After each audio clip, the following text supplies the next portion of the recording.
सुंदर अवसर चल रहा। अभी महाराज आपको बताएं, पितृपक्ष का महीना चल रहा है। कौन सा महीना चल रहा?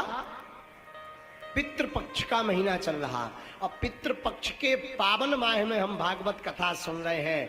अगर आपने पितृपक्ष में कोई भी सत्कर्म किया, उसका 1000 गुना फल प्राप्त होता है। लेकिन आजकल हमने देखा कि आजकल पितरों के ऊपर ही लोग विचित्र कमेंट करते हैं। मैं प्रार्थना करूं, पितृपक्ष में पितरों के निमित्त जरूर जियो। अगर अपने जीवन में शांति चाहते, कई बार पितृदोष होता है, हमें पता नहीं लगता। पितृदोष के लक्षण सुनो। पितृदोष क्या कहलाता? पितृदोष का मतलब है पितृ आपके पूर्वज मर जाएं, दादा परदादा दादी नाना नानी चाचा ताऊ मर जाएं और उनका विधिवत संस्कार ना हो या कोई त्रुटि हो जाए तो वो प्रेत योनि में घूमते रहते हैं और अपने वंश वालों को बार बार परेशान करते रहते हैं। कहीं शादी विवाह में रोक लगाएंगे, कहीं सत्कर्म करें सत्कर्म में रोक लगा देंगे, कहीं आपके घर में मंगल होने वाला हो उसमें कुछ अमंगल हो जाएगा, आप आगे नहीं बढ़ पाएंगे। पितृदोष के ये जो है लक्षण है। पहला लक्षण है, अगर पितृदोष लगा आपको तो पितृदोष अगर आपको लगा श्रीमान, तो पहला लक्षण है कि पितृदोष में आपको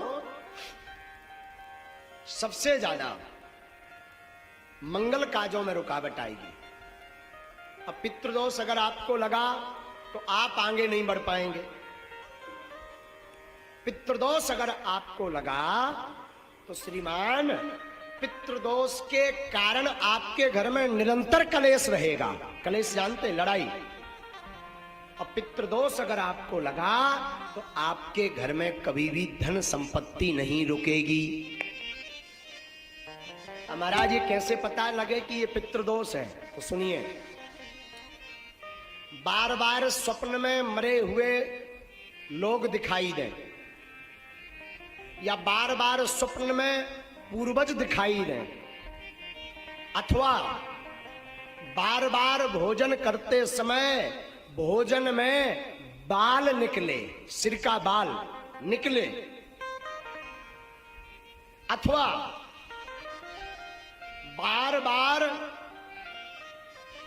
कोई भी प्रयत्न करने से सफलता प्राप्त ना हो, तब समझ जाना चाहिए कि आपके ऊपर पितृदोष है।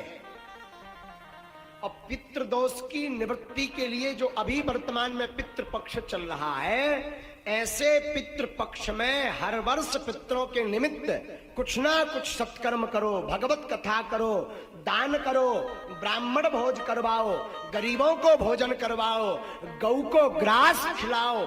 ऐसा करने से और पितरों को याद करने से पितृदोष से मुक्ति हो जाती है। लेकिन आजकल हमने देखा इसे कई जो है कम बुद्धि के लोग, हीन बुद्धि के लोग पितृपक्ष को ही मजाक में ले लेते हैं। कहते ये सब कपोल कल्पना है।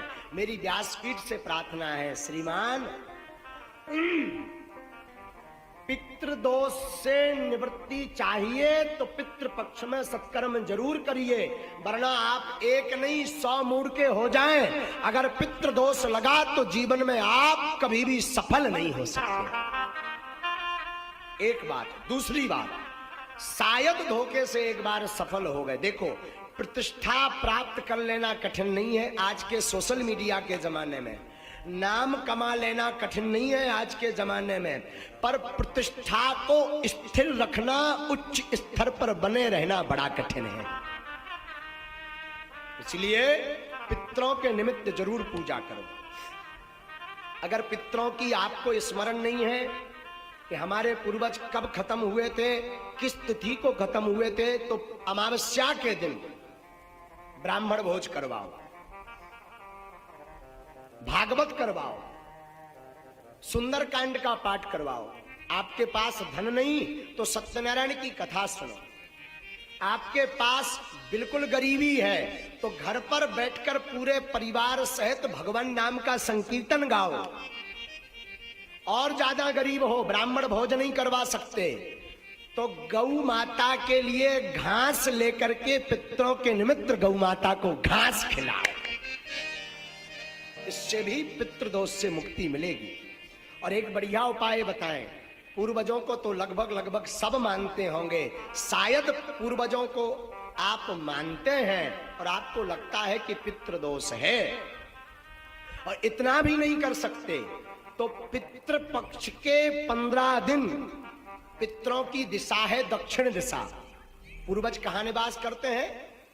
दक्षिण में। वैसे तो 15 दिन तक उनको जल दें, 15 दिन तक उनके नाम का दीपक रखें, 15 दिन तक दक्षिण दिशा में उनके नाम का भोजन रखें।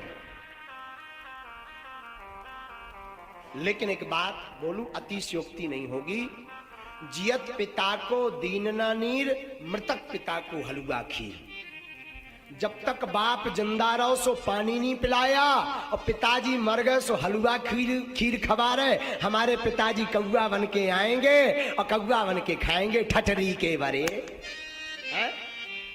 जब तक बाप जिंदा रहा तब तक पानी नहीं पिलाया और मर गया तो कह रहा कौवा बन के आएगा। कौवा को अंग्रेजी में क्या कहते हैं? क्रॉक्स। हाँ, जो भी हो समझ जाओ है? तो जियत पिता को पानी नहीं पिलाया, मर गया तो बाप कौवा बन के आएगा। और सुनिए, जियत पिता को दंगम दंगा, मृतक पिता पहुंचाए गंगा। जब तक बाप जिंदा रहा तो मारपीट करते रहे और बाप मर गया सो गंगा जी सपरा रहे ठटरी के वरे है। हमारी प्रार्थना है मरने के बाद पितृदोष का विधि तो करो, पर जीते भी पितृ कृपा प्राप्त करने के लिए माता पिता की जिंदा में ही सेवा करो। अब फिर भी किसी कारण से माता पिता की, गुरु की सेवा नहीं कर पाए, कई इतने यहाँ अभागे बैठे होंगे, कई पुरुष यहाँ माताएं अभागी बैठी होंगी जिन्होंने अपने माता पिता की सेवा नहीं की होगी। छोटी छोटी बात पर माँ को गाली दे देते हैं, पिता को अपशब्द बोल देते हैं। मैं प्रार्थना करूं, तुम जिस माता पिता को अपशब्द बोलते हो, गाली देते हो, ये वही माँ है जिस माँ ने 9 माह अपनी कोख में तुम्हें रखा है।